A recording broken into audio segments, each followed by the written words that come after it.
Inilah 17 keutamaan membaca Quran setiap hari yang penting untuk diketahui. Sebagai umat Islam, kita memiliki pedoman hidup yaitu Al-Quranul Karim. Dengan Al-Quran inilah hidup kita terarah dan berada di jalan yang benar. Selain mengarahkan kita ke jalan yang benar, Al-Quran memiliki banyak keutamaan bagi orang yang membacanya.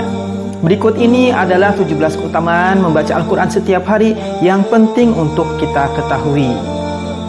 1. Sebaik-baik manusia yang mempelajari dan mengajarkan Al-Quran. Sabda Nabi Muhammad SAW, sebaik-baik kalian adalah siapa yang mempelajari Al-Quran dan mengamalkannya. Hadis riwayat Bukhari.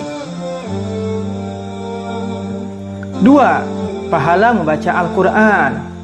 Siapa saja membaca satu huruf dari kitab Allah atau Al-Quran, maka baginya satu kebaikan, dan satu kebaikan itu dibalas dengan 10 kali lipatnya. Hadis riwayat At-Tirmizi. 3. Keutamaan membaca Al-Quran, menghafalnya dan pandai membacanya. Perumpamaan orang yang membaca Al-Quran sedang ia hafal dengannya bersama para malaikat yang suci dan mulia. Sedang perumpamaan orang yang membaca Al-Quran sedang ia senantiasa melakukannya meskipun hal itu sulit baginya, maka baginya 2 pahala. Muttafaq alaih. 4. Pahala bagi orang yang anaknya mempelajari Al-Quran. Siapa saja membaca Al-Quran, mempelajarinya dan mengamalkannya, maka dipakaikan kepada kedua orang tuanya pada hari kiamat mahkota dari cahaya dan sinarnya bagaikan sinar matahari, dan dikenakan pada kedua orang tuanya 2 perhiasan yang nilainya tidak tertandingi oleh dunia. Keduanya pun bertanya, bagaimanakah dipakaikan kepada kami semuanya itu? Dijawab, karena anakmu telah membawa Al-Quran. Hadis riwayat Al-Hakim. 5. Al-Quran memberi syafaat kepada ahlinya di akhirat.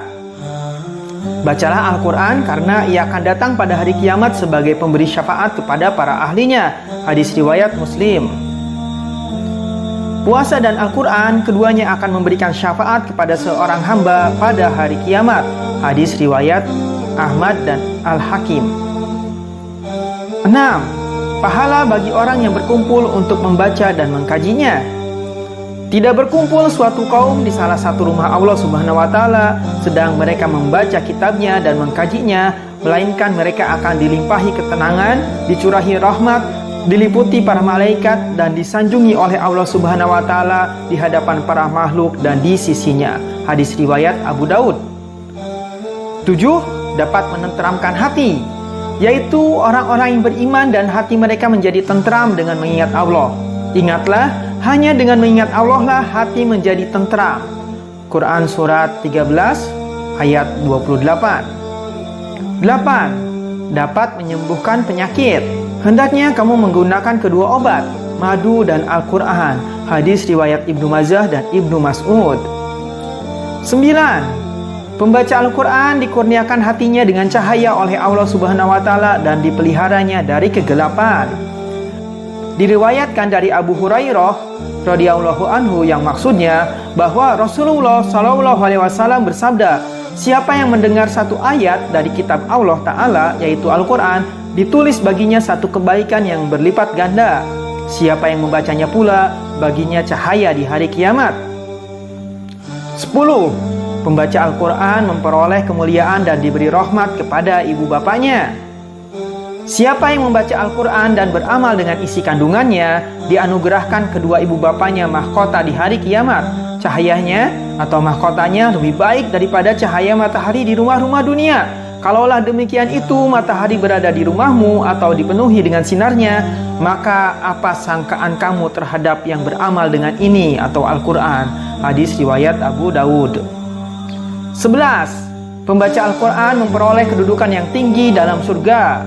Bersabda Rasulullah Muhammad SAW yang artinya dikatakan kepada pembaca Al-Quran, bacalah Al-Quran, naiklah pada derajat-derajat surga dan bacalah dengan tartil sebagaimana engkau membacanya dengan tartil di dunia. Sesungguhnya kedudukan derajatmu sehingga kadar akhir ayat yang engkau baca. Hadis riwayat Ahmad.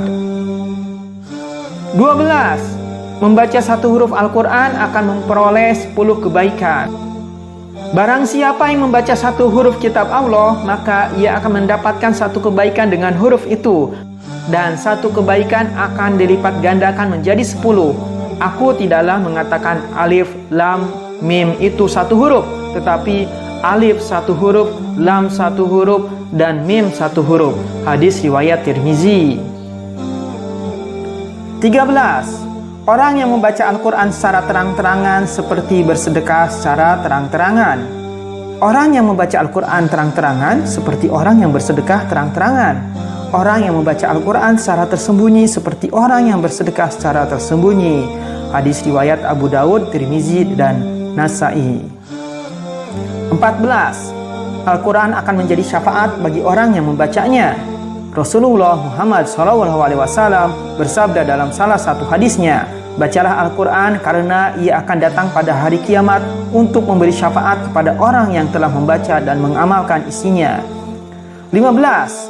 Al-Quran adalah cahaya di tengah kegelapan. Aku wasiatkan kepada kalian agar bertakwa kepada Allah, dan Al-Quran sesungguhnya ia adalah cahaya kegelapan, petunjuk di siang hari, maka bacalah dengan sungguh-sungguh. Hadis riwayat Baihaqi. 16. Ahlul Quran adalah keluarga Allah Subhanahu wa taala. Sesungguhnya Allah mempunyai keluarga dari kalangan manusia. Beliau sallallahu alaihi wasallam ditanya, "Siapa mereka wahai Rasulullah?" Beliau menjawab, "Mereka adalah Ahlul Quran. Mereka adalah keluarga Allah dan orang-orang khususnya." Hadis riwayat Ahmad dan Ibnu Majah. 17. Yang mahir membaca akan bersama malaikat, dan yang terbata-bata mendapat 2 pahala. Orang yang mahir membaca Al-Quran kelak mendapat tempat di surga bersama para utusan yang mulia lagi baik.